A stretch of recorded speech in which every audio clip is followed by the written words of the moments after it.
Hello guys, welcome to our YouTube channel. जैसा कि मैं आप सबके लिए एक नई वीडियो लेके आया हूँ जिसका टॉपिक है सिंक्रोनस मोटर।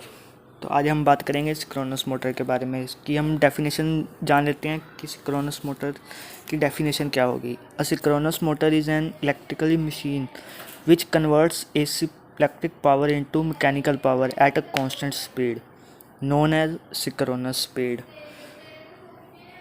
तो ये जो मोटर होती है ये नॉर्मली डबल एक्साइटेड मोटर होती है, जिसमें हम डीसी सप्लाई देते हैं रोटरी वाइंडिंग को और 3 फेस एसी सप्लाई देते हैं इसकी स्टार्टर वाइंडिंग को। तो अब हम बात करेंगे इसके पार्ट्स के बारे में कि इसमें कौन कौन से पार्ट्स होते हैं। बेसिकली इसके दो पार्ट्स होते हैं। First one is starter and second one is rotor. जो स्टार्टर होता है इसमें नॉर्मली सिलिकॉन स्टील लेमिनेशंस यूज़ की जाती हैं लॉसेस को कम करने के लिए, और इसको 3 फेस सप्लाई दी जाती है।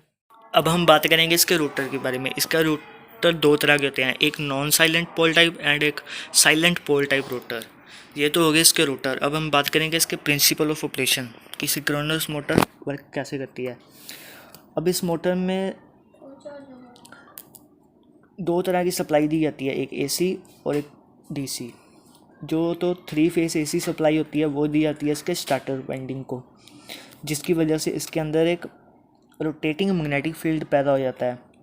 और जो दूसरी वाइंडिंग होती है रोटर की उसे दी जाती है डीसी सप्लाई, जिसकी वजह से उसके अंदर भी मैग्नेटिक फील्ड पैदा हो जाता है। अब एक मशीन के अंदर दो मैग्नेटिक फील्ड पैदा हो चुके हैं, एक स्टार्टर में और एक रोटर में। अब फर्स्ट हाफ साइकिल में पावर के जो इसकी मैग्नेटिक फील्ड होगी नॉर्थ पोल और साउथ पोल, जब ये दोनों आपस में एक फेस में आएंगे, नॉर्थ पोल को रिपेल करेगा, जिसकी वजह से मान लो इसके ऊपर एंटी क्लॉकवाइज डायरेक्शन में फोर्स लग रही है। तो जैसे ही सेकंड हाफ साइकिल होगा तो उसमें ये जो पोल्स हैं ये चेंज हो जाएंगे और अब इसमें क्लॉकवाइज डायरेक्शन में जो है फोर्स लग रही है रूटर के।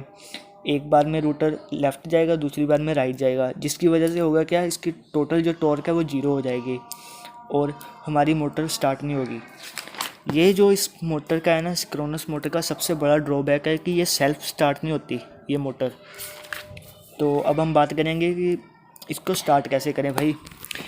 इसको स्टार्ट करने के लिए दो मेथड्स हैं। एक तो है starting with the help of an external prime mover, यानी कि हम अपनी मोटर को स्टार्ट करने के लिए किसी दूसरी मोटर का सहारा लें। अब हम बेसिकली इसमें इंडक्शन मोटर को यूज़ करते हैं सिंक्रोनस मोटर को स्टार्ट करने के लिए। तो जैसे ही हम इंडक्शन मोटर को रोटेट कराएंगे, उसके साथ ही सिंक्रोनस मोटर का जो राउटर है उसे शाफ्ट के थ्रू जोड़ देंगे और हमारी सिंक्रोनस मोटर रोटेट करने लगेगी। इसका रोटर जो है रोटेट करने लगेगा।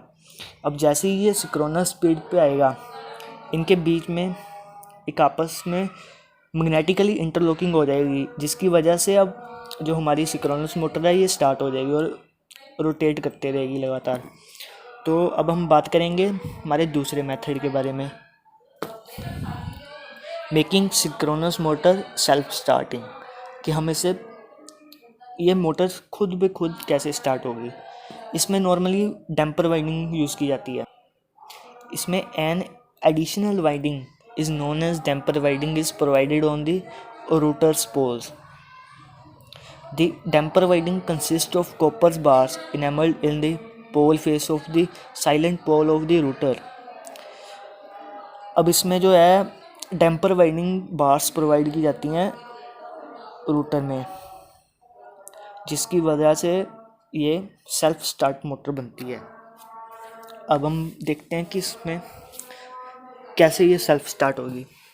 जब हम 3 फेज सप्लाई देंगे स्टार्टर वाइंडिंग को तो उसमें रोटेटिंग मैग्नेटिक फील्ड पैदा होगा। तो इस वक्त जो रोटर है वो अनएनर्जाइज्ड है, हमने उसको सप्लाई नहीं दी, और जिसकी वजह से अब इसमें जो सप्लाई है, अब इसमें जो रोटेटिंग मैग्नेटिक फील्ड दी है हमने, उसकी वजह से डैम्पर वाइंडिंग में ईएमएफ इंड्यूस्ड होगी, जिससे वो मोटर को रन कराएगी, जिसकी वजह से रूटर घूमने लगेगा। और जैसे ही ये रूटर सिंक्रोनस स्पीड पे पहुंच जाएगा, हम डीसी सप्लाई ऑन कर देंगे। जैसे ही डीसी सप्लाई ऑन होगी, जो रिज़ल्ट है वो रिज़ल्ट हमें मिलेगा कि इनमें आपस में इंटरलॉकिंग हो चुकी है, दोनों में rotating field of starter and router में। तो जिसकी वजह से अब जो मोटर है वो लगातार रोटेट करती रहेगी और रुकेगी नहीं। अब जो बात करते हैं हम डैम्पर वाइंडिंग की, कि अब जो ये डैम्पर वाइंडिंग है ये भाई कैसे हटेगी, इसका वर्क ख़त्म हो चुका है, इसका काम ख़त्म हो चुका है। Thank you guys for watching the video. Please like, share and subscribe my channel.